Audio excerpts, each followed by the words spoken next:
Okay, so welcome to the truth about how to get speaking gigs now with Leisa Reid.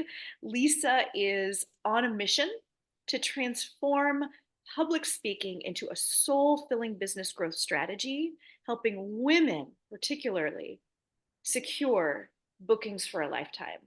And she has spoken herself on over 600 stages. She has authored 7 books. She's the founder of Get Speaking Gigs Now and CEO of the International Speaker Network. So without further ado, Lisa, we warmly, warmly welcome you. Mm, Thank you. I'm so excited to be here. And I'm actually going to switch it to gallery view, even though in the recording it's just going to show me. But I would love to see all of you. So, how many in here already consider themselves a speaker? Just go ahead and put the hand up. You can visual hand. Yeah, there we go. Anybody, I'm thinking about it, just do a finger, like I'm thinking about becoming a speaker. Okay. Everyone's either in or out. Okay. Oh, Kathy's got a finger up. Okay, great.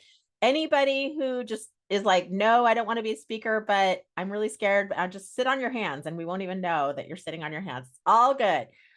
And what I will say is about speaking now is we're all doing it, right? Even just right here, we're anytime you're at a virtual meeting, you are speaking. Anytime you're networking, you are speaking. Anytime you're on a podcast, you are speaking. And so it's a great time to really just dive in. And I think of it as when we start to realize how many people can be supported and served and helped by our voice and our solutions, all of a sudden it gets less scary, right? I often say that I'm a speaker, I'm a teacher disguised as a speaker. So everyone in here probably has something to teach people, right? Yeah. Okay, great. Good. Okay. So we're in the right room. I will say that it was about 10 years ago. I live in Orange County, California, and I was in Capistrano Beach looking at the ocean. And that's where my office was for quite some time.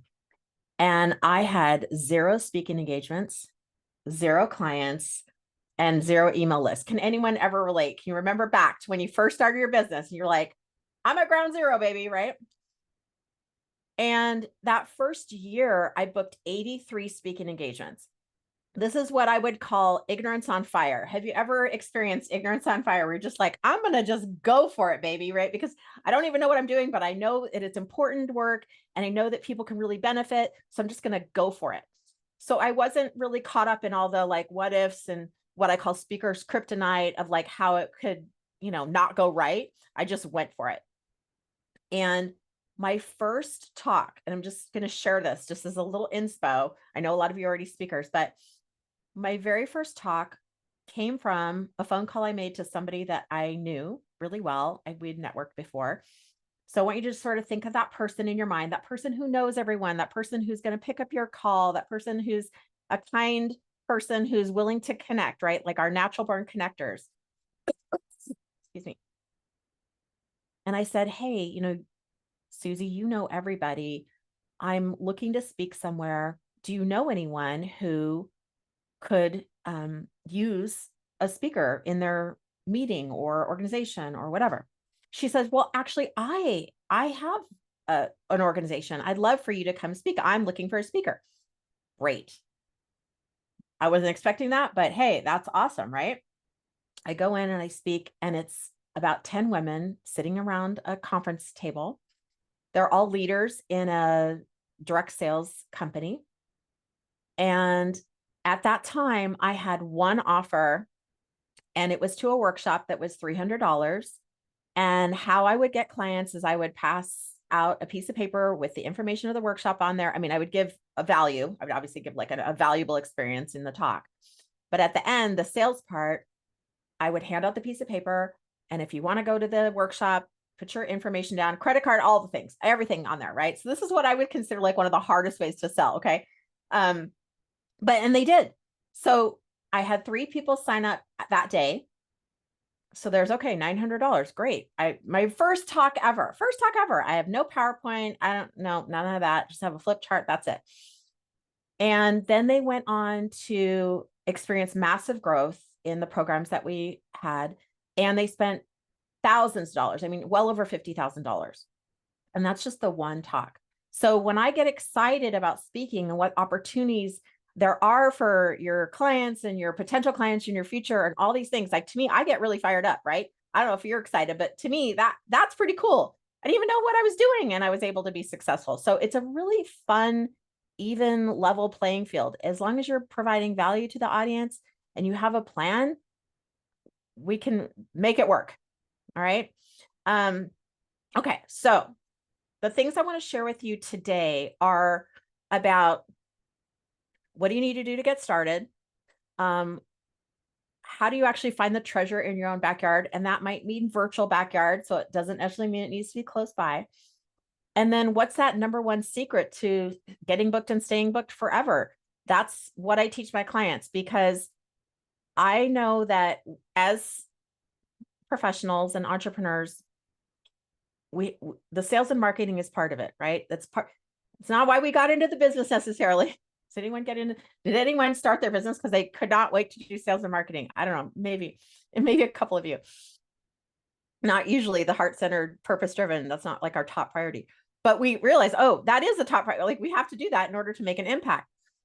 So sometimes we get into that and it feels soul-sucking.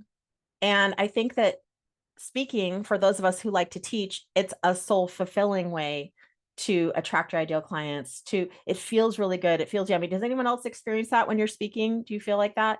Like, oh my God, like it's like the natural high. Yeah, it's a beautiful experience. And I think if you're going to do sales and marketing, you might as well have fun doing it. You might as well feel fulfilled while you're doing it. So that's another reason why I'm a big fan. Okay, so those are some of the pieces we're going to cover today. This time is totally yours because you're here. I mean, yes, if you're listening to the recording, I can't answer your questions, but if you are here in person, which many of you are, you can put your question in the chat. You can come off mute and ask me a question. That's not going to throw me off. Is your time. So I really want to, I'm going to cover a lot of things, and gosh, I could probably talk for all day long, but I want to make sure that you're aware. If I say something, you're like, wait, no, go back, or I have a specific question about that, that you have the opportunity and feel free to chime in. Okay. Are we good with that? Yes. Yay. Okay, great. All righty. All right. So what do I want to do? Sometimes I share my slides, sometimes I don't. So that's kind of another little tip. Anytime you see me speak, especially in a private setting like this one, I'm going to give you stuff that's not even on the slides, because intuition comes in, which probably many of you can relate to. And you always want to have space in your talk to like let something new come in. So sometimes I might pause because I'm getting a message from somewhere that's saying, oh, share this story or share this tip. And it might be just for one of you. And I don't know who it's for, but I'm always happy to do that. So just a little insight into who I usually am talking to. A lot of times people don't know what to do to get started. So we're going to cover that. They don't know where they're going to find speaking gigs, and they don't want to like go and cold call and search and go down rabbit holes and things like that. So we're going to address all those items today, because we're going to talk about the key to unlocking your speaking book ability. We're going to talk about how to find that treasure in your own backyard, just like sitting there. It's just sitting there. You might as well just dig a little bit and we'll find it. Excuse me. And then the number one secret to a steady stream of speaking referrals. This next couple slides this whole slide is really just a little personal information about me. I'll explain some of these pieces, but I'm going to give you some insight into the back end of this. So here's my daughter, my husband. So my family, that's like what I do. Like, I love spending time with my family. This is my director of operations, Piper Reid. She's usually sleeps through a lot of my presentations. She's sleeping right now, but she's heard it a few times. So she knows. And I have a podcast with my best friend from Alaska. That's where I grew up. And we interview other best friends. So just a little personal thing about me. In regards to my career, like I said, I started speaking over 10 years ago. I happen to have a bachelor's and master's degree in speech communication. I taught at Cal State Fullerton when I was in my 20s, and then went on to lots of different careers through my rest of my 20s, 30s, and 40s, I started speaking when I was 40. And the reason I started the company is because in my network, which is now the International Speaker Network, in that network, I actually kept getting asked over and over again, can you help me? How are you speaking? How are you speaking all the time? What are you doing? How's this work? Like, what are you, can I pick your brain? Have you ever had that where someone's like, can I pick your brain? That's where you know you're onto something. That means people want to have what you're delivering. And it usually comes really easy to us. We don't think it's any big deal, but it is a big deal. It's a super big deal. So that's where you start looking, okay. So no one was asking me, how do I become a better speaker? They were only asking me, how do I get on more stages? So that's hence why the company is called Get Speaking Gigs Now, because that's what we really want. When we have something exciting to share with people, we want to share it to everybody. And then we now have the Speakers Training Academy. So I'm going to stop the share for a second. I noticed we have a couple of comments. Let me just read those really quick. Okay, great. Wonderful, wonderful, wonderful. Okay. Diane says she's a teacher. I'm reading this, speaking more on on-site movement gigs. Okay. Interesting. Cool. Yes, she just wants to get paid well. Does anyone else want to just get paid well, right? Of course, we want to do that. That's one of the keys in my curriculum is monetizing your speaking. So it's not so much like where I'm not a fan. I don't have a strong opinion of do you get a speaker fee or not. I have a strong opinion of you should monetize. We should strategize to monetize every single speaking opportunity, whether you're getting paid on the front end or the back end or somewhere in the middle. Okay. So that's what we want to do because everyone's situation is a little different. Okay. So if we go back for a second on the bio slide, when you're speaking, and there's not one way to do this, but the important things that you do when you're speaking somewhere is you want to create rapport and authority or credibility. And so that's what really that bio portion, whether it's in a slide or not, that's what that bio portion is for. Because people want to know like, oh, would I, do I kind of like her? Or do I, am I resonating with her or him? And then should I trust them? Right. And that's that authority piece. Like, oh, wow, she's, that's why in the intro, this is all designed on purpose, right? In the intro, it'll say, like Jessica shared, I've been on over 600 stages. I've written 7 books. Like I actually have an honorary doctorate. I used to teach at Cal State Fullerton. So there's all these things that every one of us has little pieces, little highlights in our history that would be important to build that authority. And sometimes it's hard to see them. Like sometimes we don't recognize how hard. Have you ever looked back on your life? You're like, dang, I am kind of a badass. Like I really did a lot of really cool stuff. But we're just used to being with ourselves all day. We don't think it's that big of a deal. Well, it is a big deal. I'm here to tell you today, it's a big deal. You're a big deal. We're all big deals. Okay. All right. So let's keep going. Okay. So how do we unlock this speaker bookability? The truth is that we need to be ready to be ready. All right. Have you ever had a dream and maybe it felt really big, it felt far away, it felt like lofty, but at one point, a certain amount of time goes by and you achieve your dream? Have you ever had that experience before?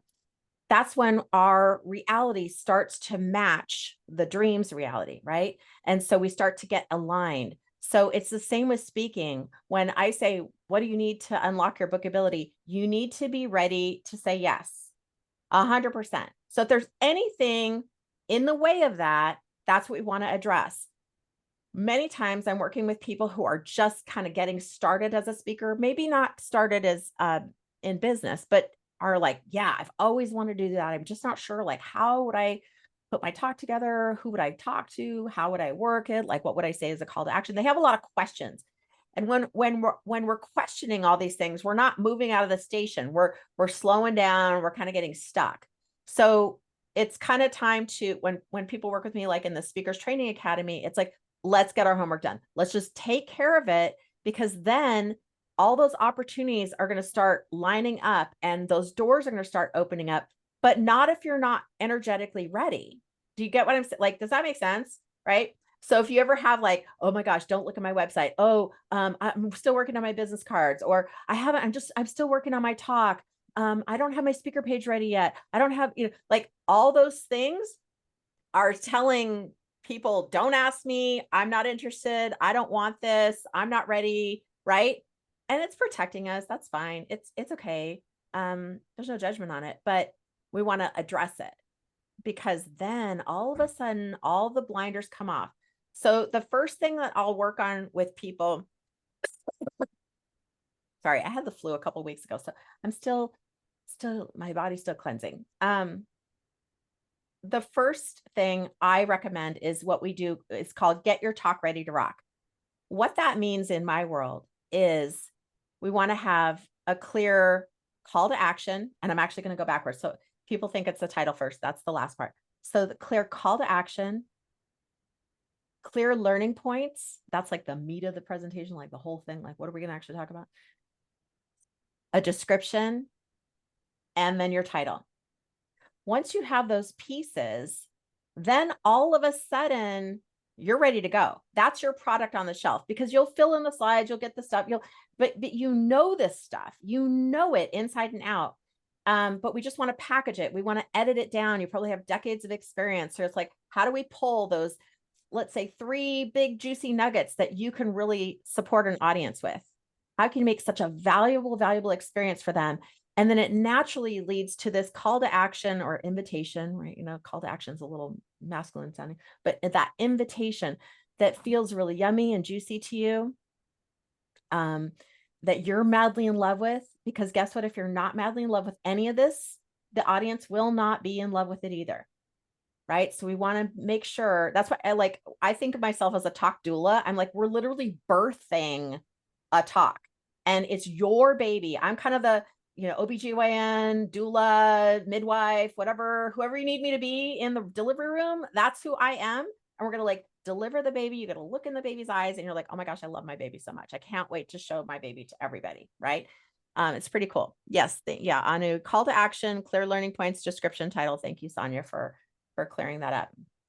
And even though I have a speaker sheet, even though I have media kit, blah, blah, I have all the stuff on the sites and everything like that. The thing that I get asked for the most are, and this is what Jessica asked me for, what's the title? What's the description? What are the learning points? It might be called something like, what is the audience going to learn? Or what are the key takeaways? Same. That's what they want to know. And then you send it in like a Google Doc or like in text in an email. So before you think like, oh my gosh, this is like so complicated. It's not. It can be very simple, but deciding what that message is super duper important, because that's what you're going to show to the world. And I find that very like I get all like buzzy and fuzzy and yumminess in me when I'm helping someone create that, because you literally fall in love with it. It's really cool. Okay. So that's number 1. Number 2, we really want to be clear on that invitation, right? Like, what is the thing that would make the most sense for the audience to do next? It doesn't mean, oh, I'm selling my $1 billion program in my talk. It might mean a coaching call, a session. It might mean a free opt-in to something. It might mean a small ticket item, something like that, or a workshop that you have coming up, or a masterclass, or something that you want to invite people to. Everyone's different. I work with entrepreneurs all the time, and I don't know about you guys, but I mean, we're all creating some magical, amazing things, right? And so what's going to be the thing that you want people to do next that makes sense for them and makes sense for your business? It's different for everyone. What are we going to call it? How are we going to present that? How do you make it easy for everyone to follow you down that primrose path? All roads lead to Rome, right? So it's just about making some great decisions and higher conscious thinking decisions, not, oh my gosh, they need something, I need to scramble and make it the night before. We want to be like super clear, super clean. Let me like elevate and consider this whole entity that I'm creating. And how do I then make a really sound, certain decision with clarity? And that's aligned, right? And it can change. Just because you make one decision doesn't mean you're stuck with that forever. As you evolve and your business evolves, you and your offerings are going to also evolve. So you want to give yourself some choices and be really clear on those choices. So I'm a big fan of that. Is anyone with me on that? Yeah. Have you ever had like, oh my gosh, what should I do? What should I do? And scrambling. And we want to just eliminate that as much as possible. And the third thing you want to make sure and do to get ready is be clear on your audience. Who needs to hear your message? Where are they? I also find this formula very different for every single person I work with. It's not the same. I've got one client who he has a long history in corporate, like very high level corporate. He works with, he does executive coaching for corporate executives. So for him, it's a no-brainer to go more the corporate side. I have another client who is very woo and very, she works on creating your frequency, speaking of feminine frequency, and she is not comfortable in a corporate setting. That is just like for her, not okay. Like she's never worked in that. It's not a fit for her, but she loves working with women. She loves working with men. She's cool with that. She's very real and raw. So for her, it's like, why don't we focus on some more intimate groups and something more local? She lives like out in the middle of nowhere in like the northeastern New England area. So a lot of her stuff's going to be virtual. So totally different, but they can still also both have a talk that's dialed in. They both need to have that call to action. They just need to have something that fits for their business, right? So not everyone's the same. Obviously, we're all different. Okay, so those are the things that I would say to get ready, to be ready. Like you want to have all those things in check. So if you feel like you have all those things, you've got your talk, you've got your call to action or your invitation, you have your clarity on your audience, go ahead and just put like a, write gold star in the chat. If you still need a couple pieces, that's cool. There we go. Jessica's got a gold star, a real gold star. I love it. Halfway there. Good, Jen. Excellent. Good, good, good. Excellent. Okay.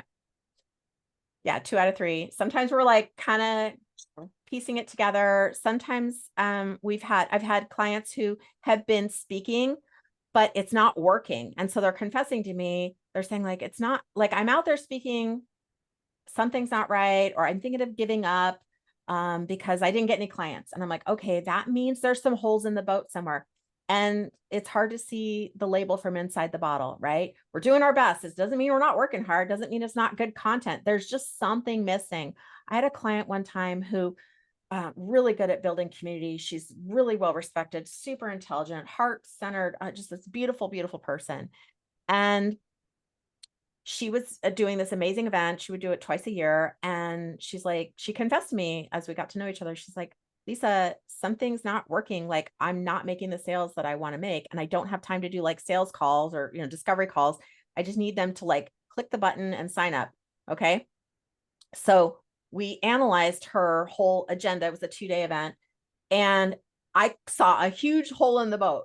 And that was, she was really good at highlighting everybody else, but not great at receiving for herself or allowing herself to be in the spotlight. I know we can all relate to different pieces of this. Like we all have our stuff, right? When we start talking about that, instantly she's got resistance around it. Like, oh, well, I want to make sure everyone else is taken care of, right? Can anyone relate to that? We're like, yep, especially as moms and women, we're trained from the very young age to take care of everyone else. And then our receiving muscle gets in atrophy. So what we did is we figured out a way for her to really connect to that part of herself and to share that story. There was a really profound story that actually brought her to tears. And she ended up sharing that. It was very authentic. It was super real, which is exactly how she wants to be. She doesn't want to be salesy. She shares that story, and we insert it into the agenda and allow her some space in throughout the rest of the event. And she had $18,000 in instant sales, no sales calls, right? So this is a huge success. And just that hole, we just want to patch that hole up so that we can keep going and keep influencing people and making an impact. All right. Yeah. Got to heal that. Absolutely. Okay, so excellent job. I'm going to pause here for just 1 second to see if we have any questions or comments before I move on. Okay, great. All right, our next piece that we're going to talk about is finding treasure in your own backyard, whether virtual or otherwise, or real backyard. All right, so my first few hundred talks were in my real backyard. I live in Southern California, so I've got 4 counties right there. They're all very well populated. Not everyone has that same scenario. Sometimes we live in a big city, sometimes we have access, sometimes we're remote. So now with virtual and pandemic and all the things that have opened up for us with Zoom, there's a whole world out there, but it's still easy to feel overwhelmed. So the good news is, well, the good news is there's lots of speaking engagements out there. So abundance of speaking engagements. The bad news is there's abundance of speaking engagements. So have you ever had that feeling where there's so much white space? You're like, I don't know where to go. It's just too many choices, right? Or you end up going down a Google rabbit hole. You're like, I'm going to look up speaking engagements on Google. Has anyone ever done that before? Oh, okay. Well, yeah, 8 hours go by and you're like, did I do anything? I'm not sure. What did I do? So an easy way to start piecing it out and narrowing it down, and I like to think of it as geographical, meaning local, national, international. Some organizations are all three. That's okay. Some are virtual, some are physical. That's okay. This is where you start to figure out what's your particular ideal. And I always ask that when I'm working with someone. I'm like, what are you wanting to create? Some people love to travel and they would love to be speaking all over the country or outside the country. Some people, I have a client who I was just talking to this week. She is like, I don't want to travel anymore. I'm 60. I want to spend time with my grandkids. I just want to do virtual and I'm totally fine with that. I'm like, love it. Same. I get that. I mean, I'm not 60, but I get wanting to stay home. So there's room for everything. So if you think local, does anyone in here work with women? Yes. Would an ideal speaking engagement be a women's entrepreneur group or organization? Yes. Right. Okay. Do you believe that you could find your ideal high ticket clients in a room of 10 people, 20 people? Raise your hand. Okay, good. Yeah, you are correct. Absolutely. I think sometimes people discount that because they think, oh, I have to have this huge stage or this big thing. I'm here to tell you, oh my gosh, I do quite well when in rooms of 10 to 20 people. I love it. It's great. And I can do it right here virtually. So you may be discounting some local women's organizations. Local is a way you can think of, like literally where you live locally. But note that wherever you live, there's, just with us here, there's all these different cities locally represented. So each local area has local groups. Then all of a sudden, it's not just where you are, it's all, like, if you just think of the United States alone, which is a huge country with millions and millions of people, that's a lot of local groups. But to narrow it down, just start in your area and then just expand that circle out. Because more than likely, people in your local area. You could pick up the phone, quick email, Facebook message, text, whatever, and probably get some open doors. So that's a nice, like, low-hanging fruit way to start. And even if you are already started, it's a way to continue to get clients. All right, cool. Love that, Jessica. Okay, thank you for the support. All right, so local groups aren't just women's groups. I obviously there's chambers, there's service groups, there's networking groups, there's associations, there's all kinds of groups. This is where it starts to get really customized. It depends on your clients. Where are they hanging out? And that's what we would talk about. I'm going to do another cough drop because Lord have mercy. Okay. So national. Now let's think national. Would you like to learn how to turn one engagement into 50? Would you like to learn that right now? I'm about to drop that bomb. All right. So does anyone here speak to associations ever? Okay. Amanda, a little bit. Ursula. Okay. So if you think of an association, there's association for everything. Like if you want to like speak to people who like knit mittens for cats, honestly, there's probably an association for that. I have spoken for, thank you. I have spoken for balloon associations, engineers, real estate, insurance, finance, I mean, construction, all kinds of different associations. So if you find one association that you really like and you're like, oh my gosh, my people are here, guess what? There's probably an association in every state, maybe not Alaska or Hawaii, maybe not. I'm from Alaska, so I can say that. But there's probably multiple in California, multiple in the bigger states, multiple like Texas, things like that, where there's a lot of land. So so you can start to think like you don't have to have 50 different associations, just go down the rabbit hole of a couple of associations that you think would be good. And then all of a sudden you've quadrupled exponentially your reach. If you end up with one, you're probably going to end up with two, with three, with four. I did this all the time in Southern California. I'd be like, oh, I'd find an association. Okay, let me look up. I'm in Orange County. Let me look up LA. Let me look up San Diego. Let me look up Inland Empire, all in driving distance. So I just would turn 1 into 4 all the time, all the time. And that's still available to you. And now with virtual, there's a lot of things. Okay, so Diane's got a question. So is your focus here speaking to sell a program, and then focus being on teaching the group? Okay, great question, Diane. So yes, and you can sell a program if that's what you sell. Everyone's got a different thing. Like if you're selling coaching services, that might be your program or a course or something like that. And how you would deliver that, I know it's going to be different. Like you might be really great on strategy sessions, discovery calls, things like that. So maybe you're selling a free call or you're selling a free something to talk about that next step. There's an overlap. If you want people to buy your program, you need to deliver quality content. Yes. So you absolutely, I think it's both. I think it's like you're going to teach something of value. You're going to provide value, whether it's experience or not, and you still can offer something. So it shouldn't feel like like those like a Ginsu knife commercial. Do you remember those in the 80s where they're just like, and only 3 payments of 99? We don't want to sound salesy, creepy. You want to give good value. Yes. Yeah. Right. So right here, I mean, I'm spilling lots of tea for you. Like this is stuff I teach my clients, but like I'm going to make it as valuable as possible. And then I know that so we're going to go to behind the scenes, right?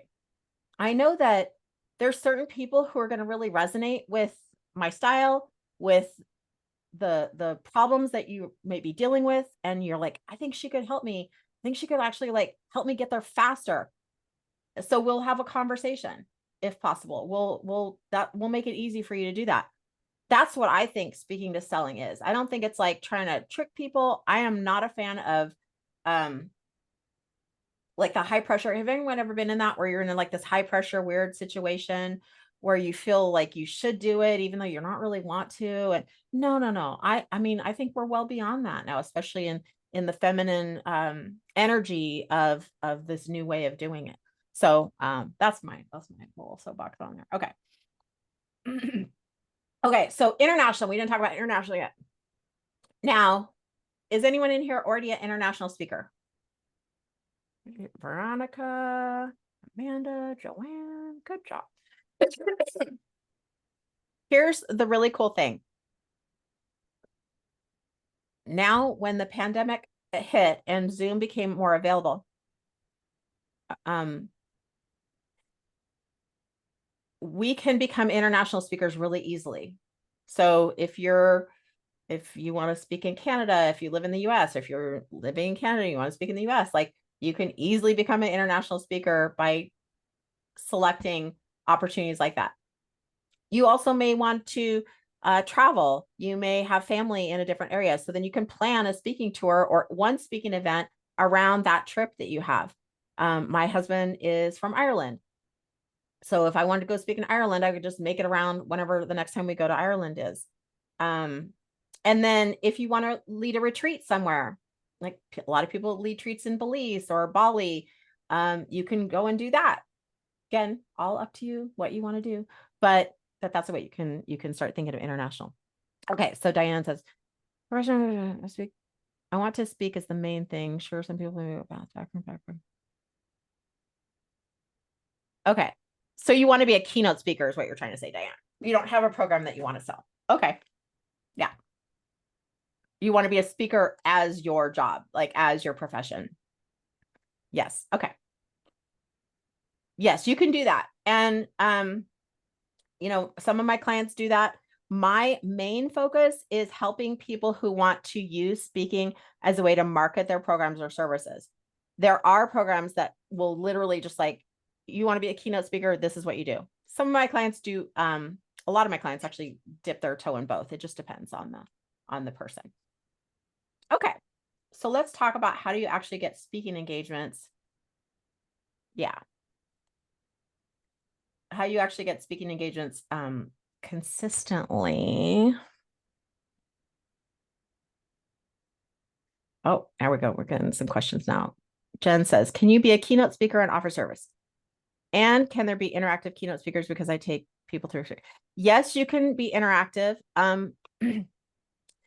It depends if you can be a keynote speaker and offer service, but it depends on the rules and the expectations. When you're keynote speaking, typically they do not want you to do any kind of offer or sales. Does that mean a keynote speaker never gets offer, never gets sales? No, it does not. But you always want to make sure that you're really in line with the rules and the agenda of that entity. And you want to be super clear on that because that's a really quick way to get yourself a bad reputation if you don't follow the rules of that. All right. Okay, let's see. But it seems there are more opportunities for men. Oh, I think that's changing. I don't give much thought to that because I know a lot of women speakers and there's a lot out there. So if you have something of value, I think it really comes down. You have something to value, you're willing to put the work in, you're willing to get yourself set up, you can do that too. What is it called if not a keynote, then instead a speaker interacts with the audience? Jen's asking, what is it called if not a keynote and instead speaker? Sometimes there are workshop facilitators or more facilitation style. A keynote doesn't mean you can't interact. I mean, I've seen Jack Canfield give a keynote and he's very interactive. So it doesn't mean you can't be interactive. But you might be more like a breakout speaker. You might do a breakout session or something like that. Again, it depends on the event. Yes. Yeah. Yes. Yeah, is a keyword. Yeah. Facilitator, MC. MC would be somebody who's actually facilitating the whole event and like bringing in different people and engaging the audience. But facilitation is like a style. So again, if you're a facilitation style speaker, you would want to be upfront with the organizer. Is that what they're looking for? Is that what they want? Now, this is where keynote can get a little more complicated than just speaking to small audiences to get your clients, because usually there's a lot less rules. And you can really do what really sounds good for you. Okay, let's see here. Okay, last piece that I want to make sure and get into today is we're going to go through a couple slides. You're going to get to see all these other ones here. We already did this. We did this, did all this stuff.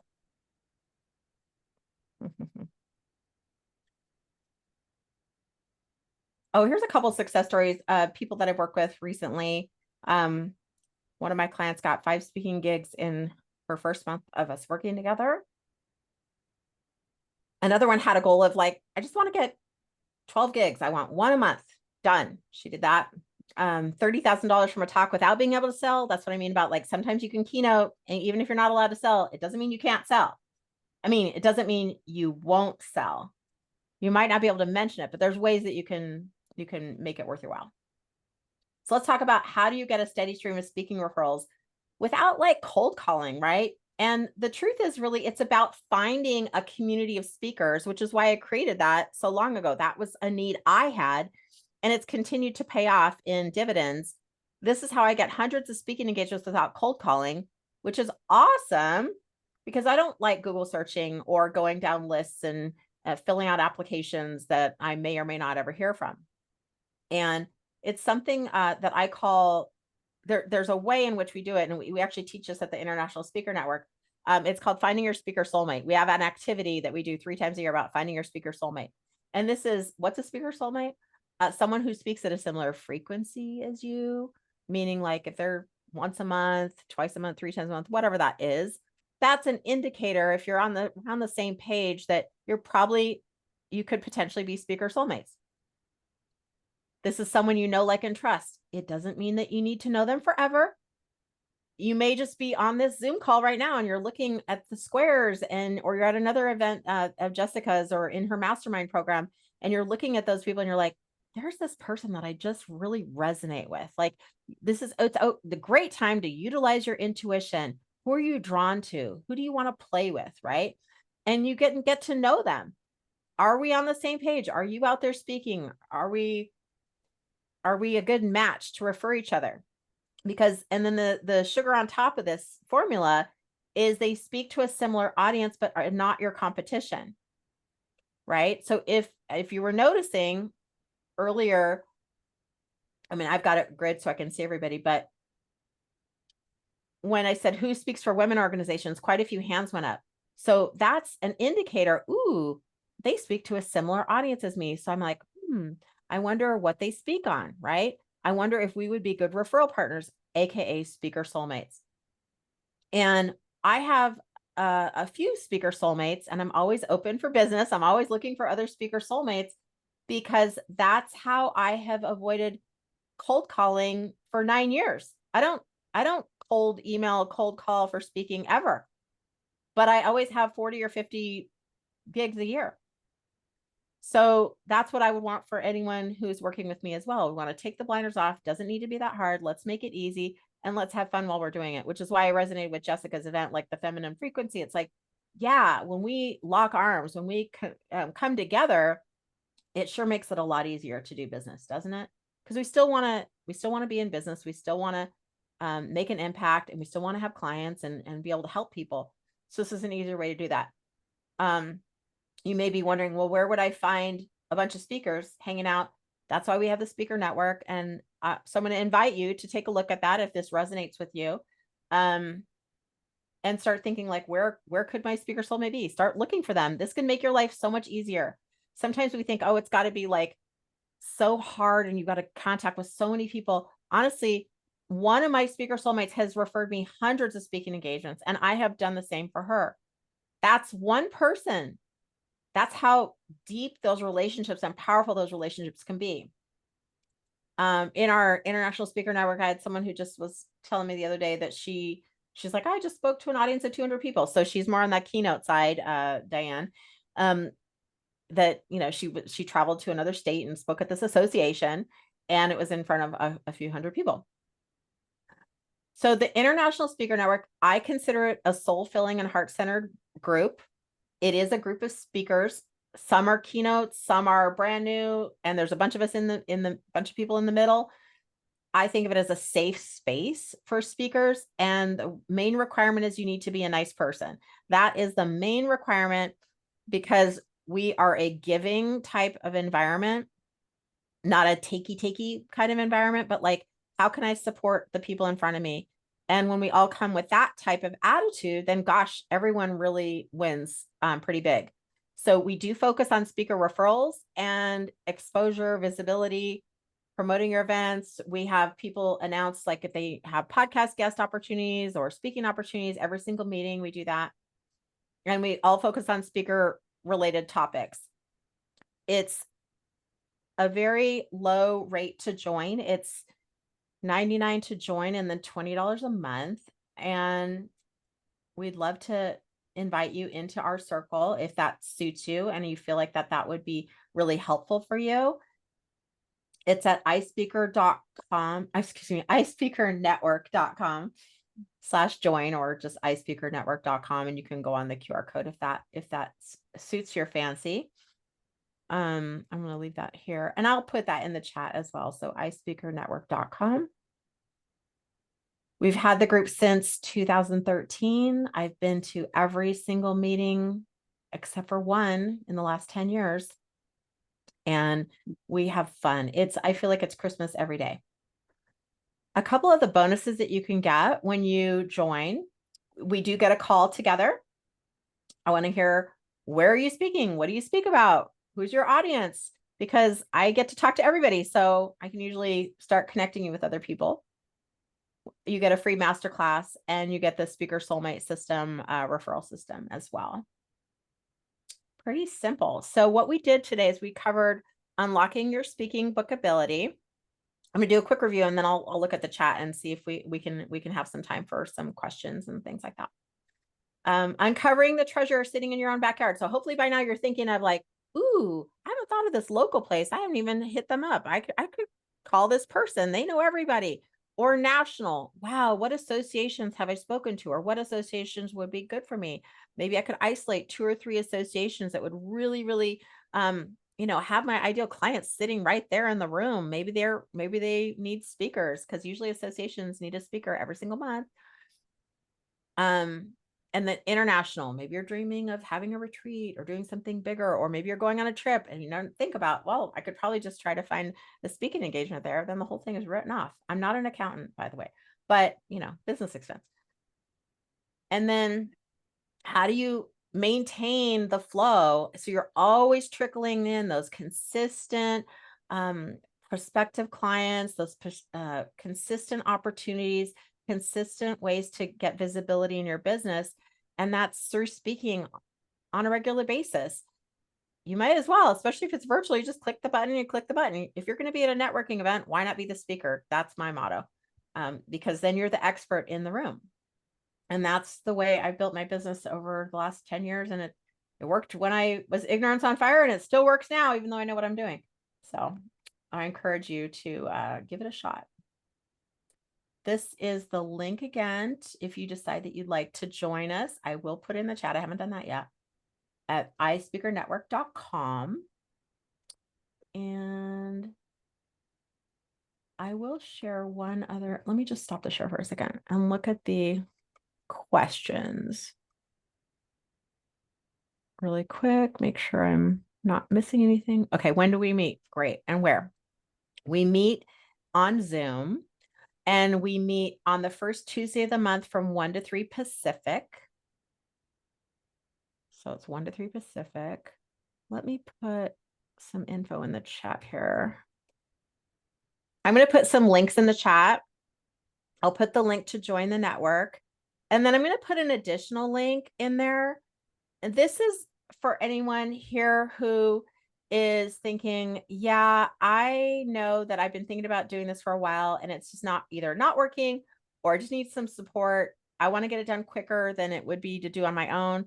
We can have a chat, and that's at getspeakinggigsnow.com/chat. That'll take you directly to my calendar and some questions, and we'll have a talk about what your speaker journey is going to be looking like and what it is now, what's the problems, and all those kind of things. All right, let me just go back to the questions really quick. Tabby asked a question. I will read that in a second. Okay. All right. So Tabby says, what's your opinion about having one main talk you give over and over versus creating a few different talks that offer different aspects of your expertise? Oh my gosh, love that question. So my opinion is that, especially when you're starting out, really get one dialed in. I think it can, do you ever have that sense of like, it's not really the fear of missing out. It's almost kind of that like, I'm not enough, or one isn't enough, or shouldn't I have more? They have more, they have something. I don't have that. So if I don't have that, then I'm not right. And we can start to go down this speaker's kryptonite rabbit hole that's not serving us. When you have one talk that's dialed in, just do it 100 times. Like, they don't know that you only have one talk. They don't care that you only have one talk. It's, how do I know? Because I've done this a million times. I had one talk to give for many, many years. And then what I do now is I I use my intuition when a new talk starts to formulate in it'll start saying like, "Oh, I'll get the messages." I don't know if you do that like when I'm in the shower or, sleep or middle of the night, 2 in the morning. It's like I wake up and I'm like, "Oh my gosh, I gotta write this down." That's when I know a new talk's coming in. And I just trust that. And that's what I'm trusting versus I need to be this for that person or what if they ask me that or whatever. I just really stay focused on what am I here to serve? Who am I here to serve? The other thing is if you have this pressure, especially if you're newer, you're like, I have to have 3 talks. So guess what? That means you need to memorize 3 talks. You need to have 3 different slide decks, 3 different things. Like it's a lot of work. I had one client actually we had a little talk into yesterday, and she keeps making stuff up because she got a booking and she said, okay, well, have the committee tell me, what you want me to talk about and what would be really valuable and get back to me. I'm like, no, no, no, no, no, no. What we do is we discuss, remember, getting in your higher conscious self. This is my talk. This is the absolute most value I can give to people right now. And when you're sitting in that confidence and you're divinely connected with that message, that's super powerful. And then when you have those conversations with that person, you're like, here's, okay, Tabby, I've heard about your organization. It sounds amazing. I think this talk that I have is going to be fantastic. We're going to do some engagement. Everyone's going to get something out of it. They're going to have some takeaways. It's going to be really valuable. What do you think? I think this would be really good. Do you agree? Tabby's going to be like, of course, our audience. This is obviously, I'm kind of making some assumptions here, but you wouldn't be talking to a group that isn't a fit for you anyway. So you kind of already know it's going to be a fit. Get what I'm saying? Okay, hopefully that helped. And I know we are getting super duper close to our time. No, no. Yeah, too much to offer. Yeah, that's another huge, huge problem. Offer too much. I call that Thanksgiving dinnering your audience. All right. We want to leave them wanting more. All right, my dear Jessica, I think we're starting to wrap it up. We're starting to land the plane, getting your seat belts fastened. We're descending into our next time commitment that we have. Well, I love the distinctions that you made between like the keynote speaker and the um, speaking as a way of attracting clients. And I definitely know women who do both. It's like you don't have to be one or the other. And I think you can make more attracting clients ultimately. So I just really appreciate that piece around the intimacy as well, because I think it's easy for us to kind of chase shiny objects and think, I need to speak on bigger and bigger and bigger stages. And like somehow the fame is a goal, and that's a wonderful goal to have. It's like if you were called to be on big stages and speak to the masses, I think that is incredibly noble, and I think we do need more women out in the world sharing the wisdom, having impact in those bigger, more visible ways. And I really love that you just reminded us of the power of intimacy and just like making a connection with the people who came, the people who were there, the people who were right in your own backyard. I love that so much. That's just such a powerful reminder of what's possible. So thank you so much. And these links, I'm going to include them in the recording as well, or with the Oh, great. recording as well, because this is just like such incredible, affordable, like gold that you're giving to us through these opportunities that you shared with us. So thank you, thank you, thank you. You're welcome. Thank you for So everyone excited. for all your questions and your presence. I appreciate you. Yeah, and thank you also for being here, Leisa, while you're recovering and healing and answering all the questions, like as you were going, tracking the chat and giving your presentation and your screen share. That was just incredible.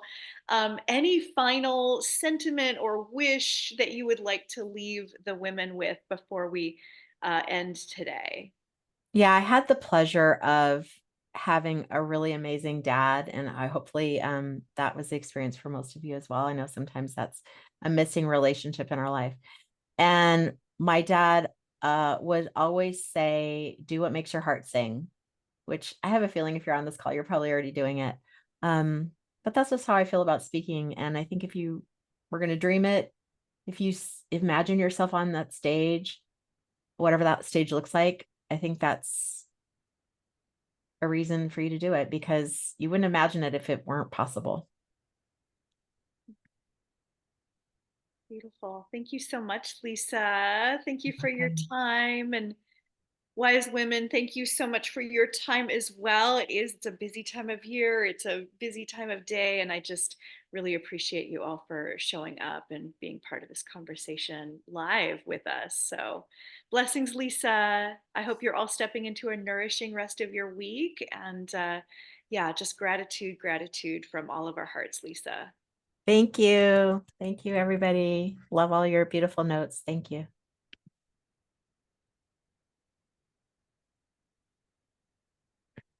Awesome. I'm just getting the little rainbow spinny thing as I'm turning off the recording. There we go.